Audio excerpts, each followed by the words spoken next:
It is said that a design has to work in black and white before it can be successful in color.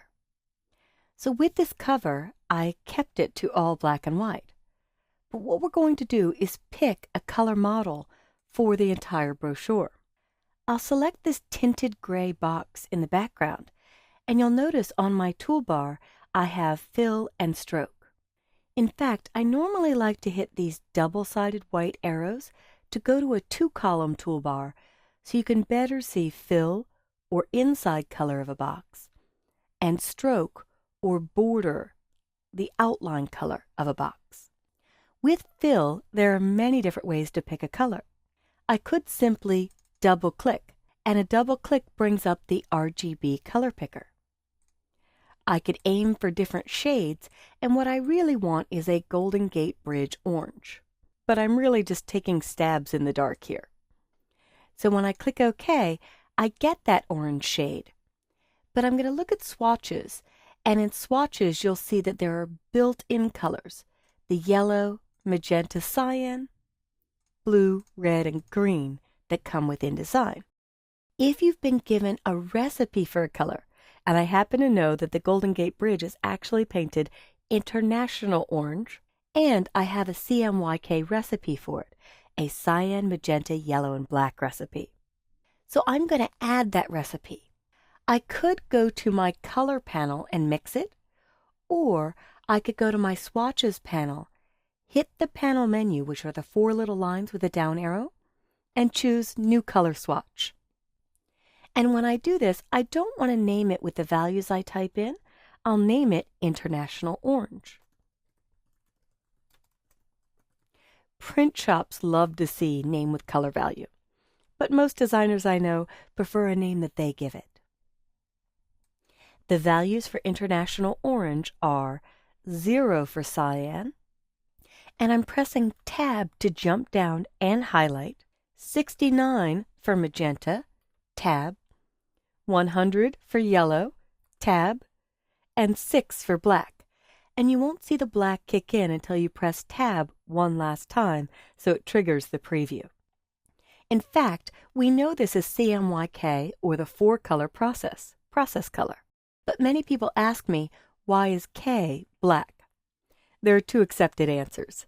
B was already taken for blue, or in printing and prepress, the K plate is the key or key line for the job. It shows you the structure because that's usually where most of the text exists. So once I click OK on my International Orange, my selected box goes to that color. I'll click on swatches to collapse it, and I'll hit Option or Alt page down to page down and keep it centered. A lot of times what people try to do is select text. So I double-click to get inside this text box.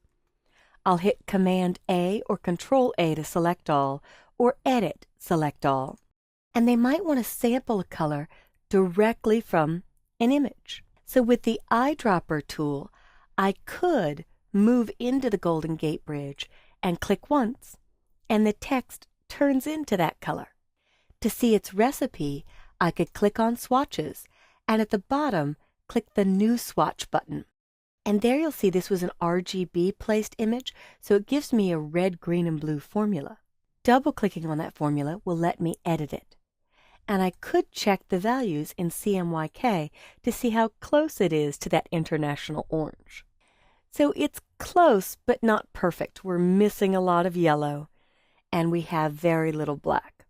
Magenta was really the closest number. So I could uncheck this and name this Second Orange if I want to keep it. Or if I decide that it was too far off and looks a little bit too pink, I could simply trash that color, and I'll replace it with black. What I'd like to do is grab a blue sky to use for all my heading styles. So the eyedropper tool is loaded with a color right now. To reload the eyedropper, I can hold down Option or Alt, and as I click, I can see the blue that I'm sampling here. So I could try a lighter blue, you'll see it change, and a darker blue. Once I'm happy with the blue, I'll click the New Color Swatch, double-click on it, and uncheck Name with Color Value and name this Sky Blue. And for the print world, pre-press people always want to see CMYK values. But if you're doing a web color, feel free to use RGB. If this pamphlet was only distributed as a PDF or as flash file, RGB or red, green, and blue is the accepted color model for online or mobile and device content. And because I sleep better at night when I see whole numbers, I'm going to make this a little bit cleaner formula for my liking, so I'm just rounding everything up to 75, 54, 11, and 1. And I'll click OK. And this got changed to sky blue, but I'll come to paragraph styles and see that this is using the main head style. If I go to Pages and select all my future pages, you'll see that they're in black. So when I come back here, I can actually go to Paragraph Styles and choose from the panel menu, Redefine Style. This will pick up my new sky blue and apply it everywhere main head is used. So when I select Redefine Style and now go to Pages and double-click, there I see all of my headings got to be that blue. So I've added a color by double-clicking on the fill in my toolbar.